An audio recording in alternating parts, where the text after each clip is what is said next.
السلام علیکم ورحمۃ اللہ وبرکاتہ۔ سلطنت عثمانیہ یاد تو آتی ہوگی۔ فلسطینیوں پر ہونے والے اسرائیلی مظالم نے ہر اس دل کو لہو لہو کر دیا ہے جس میں انسانیت کی ہلکی سی بھی رمق موجود ہے۔ دنیا بھر میں فلسطینیوں کے حق میں مظاہرے ہو رہے ہیں، فلسطین کا پرچم لہرایا جا رہا ہے۔ میں اس پرچم کو دیکھتا ہوں اور دل کو رہ رہ کر کچھ کہانیاں یاد آ جاتی ہیں، اداسی اور کرب میں اضافہ ہو جاتا ہے۔ سلطنت عثمانیہ قائم تھی تو القدس مسلمانوں کے پاس تھا، ہستہ بستہ شہر تھا جس میں مسلمان عزت اور آبرو سے جی رہے تھے۔ ان کے بچے بھی محفوظ تھے، ان کی مائیں بہنیں اور بیٹیاں بھی سکون سے زندگی گزار رہی تھیں۔ پھر مسلمانوں نے برطانیہ کے ساتھ مل کر سلطنت عثمانیہ کے خلاف بغاوت کی اور نتیجہ یہ نکلا کہ القدس صہیونیوں کے ہاتھ میں چلا گیا۔ یہ کچھ زیادہ پرانے وقتوں کی بات نہیں، یہ 10 جون 1916 کی بات ہے۔ اس روز شریف مکہ حسین بن علی اور برطانیہ کے لیفٹیننٹ کرنل ہنری مک موہن کے درمیان ایک معاہدہ ہوا جس کے نتیجے میں عربوں نے سلطنت عثمانیہ کے خلاف بغاوت کر دی۔ اس بغاوت کو الثورۃ العربیہ الکبریٰ کا نام دیا گیا۔ جب بغاوت کا فیصلہ ہو چکا، اس کی جزائیات طے ہو چکی، تو اگلا مرحلہ اس عرب بغاوت اور مزاحمت کا پرچم تیار کرنا تھا۔ کتنی عجیب بات ہے کہ بغاوت مسلمان کر رہے تھے، لیکن اس بغاوت کا پرچم برطانوی سفارت کار تیار کر رہے تھے۔ یہ پرچم ایک برطانوی سفارت کار کرنل مارک سائکس نے تیار کیا۔ مارک سائکس صہیونیوں کے بہت ہی قریب تھے اور جس اعلان بلفور کے نتیجے میں اسرائیل قائم کیا گیا، اس اعلان کو حقیقت بنانے میں کرنل صاحب کا بڑا اہم کردار تھا۔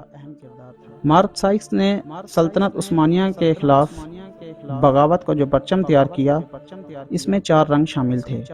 اس میں سیاہ، سفید اور سبز یعنی 3 رنگوں کی 3 افقی پٹیاں تھیں اور ایک تکون تھی جس کا رنگ سرخ تھا۔ سیاہ رنگ عباسی سلطنت کی یادگار کے طور پر لیا گیا، سفید رنگ کو اموی سلطنت سے نسبت دی گئی اور سبز رنگ فاطمی خلافت کی یادگار کے طور پر رکھا گیا۔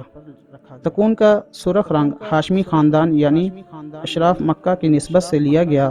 یوں سمجھ لیجئے کہ یہ رنگ شریف مکہ حسین بن علی کی ممکنہ سلطنت کے لیے ان کی خدمات اور کے اعتراف کے طور پر چنا گیا، جو شریف مکہ اور مک موہن کے معاہدے کی روشنی میں سلطنت عثمانیہ کے خاتمے کے بعد وجود میں آنا تھی۔ پرچم بھی تیار ہو گیا، بغاوت بھی شروع ہو گئی، یہاں تک کہ ایک وقت آیا یروشلم کا محاصرہ کر لیا گیا۔ عثمانی افواج لڑی اور یروشلم کے اطراف میں شہید ہونے والے فوجیوں کی تعداد ایک روایت کے مطابق 25,000 تھی، لیکن یہ افواج بے بس ہو گئیں۔ اس کی بہت ساری وجوہات تھیں، مگر ان میں سے 2 بہت نمایاں تھیں۔ پہلی وجہ عرب بغاوت تھی۔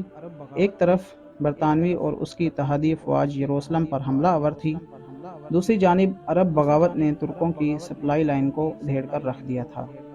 سلطنت عثمانیہ باہر کے دشمنوں سے تو شاید نمٹ لیتی، لیکن جب اپنے ہی اپنوں کے خلاف ہو گئے تو سلطنت عثمانیہ بے بس ہو گئی۔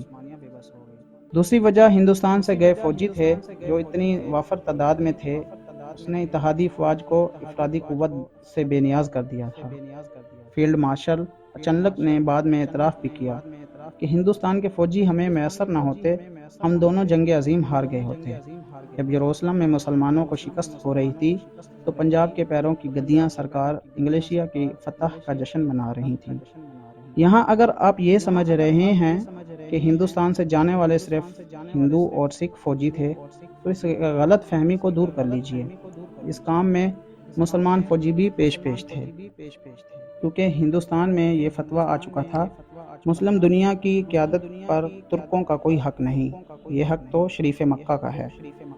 آج شاید کسی کو معلوم ہو کہ جب القدس مسلمانوں سے چھن گیا، سلطنت عثمانیہ کو یہاں شکست ہو گئی، تو برطانوی فوج کا پہلا دستہ شہر میں داخل ہوا اور وہ نعرہ تکبیر بلند کرتے ہوئے داخل ہوا۔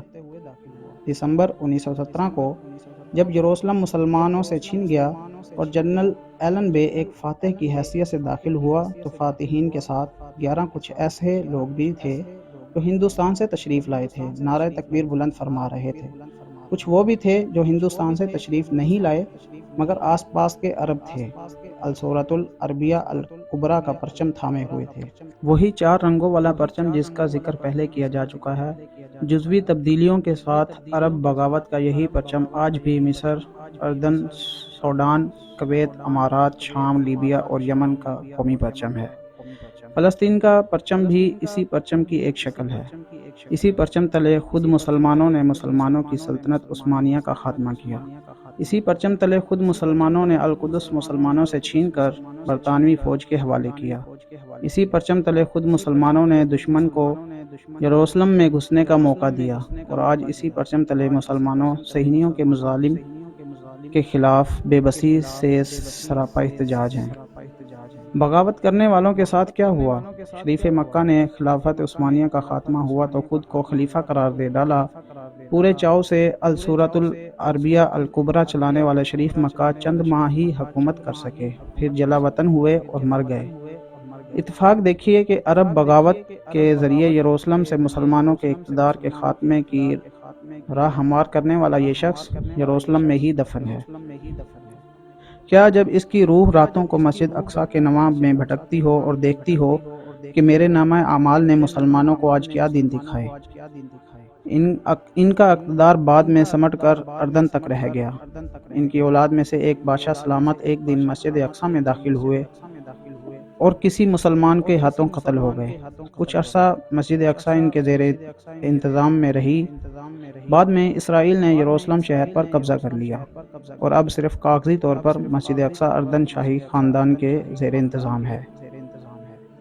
غلطیاں یقیناً سلطنت عثمانیہ سے بھی ہوئی ہوں گی، تبھی تو بغاوت ہوئی، لیکن سلطنت عثمانیہ جیسی بھی تھی، اسرائیل جیسی شفاق تو نہ تھی، القدس کے مسلمانوں پر یوں ظلم تو نہ کرتی تھی۔ اسی بغاوت کے پرچم تلے خود مسلمانوں نے سلطنت عثمانیہ کو اسی یروشلم میں شکست دی، اور تب سے اب تک انہیں سکھ کا ایک دن بھی نہیں ملا۔ وہی پرچم اٹھا کر اب وہ اپنے معصوم بچوں کی لاشوں پر سوگوار کھڑے احتجاج کر رہے ہیں۔ مسلمانوں کو کبھی کبھی سلطنت عثمانیہ کی یاد تو آتی ہوگی۔ امید کرتا ہوں آپ سب کو یہ ویڈیو پسند آئی ہوگی۔ ملتے ہیں نیکسٹ ویڈیو میں۔ جزاک اللہ خیرہ۔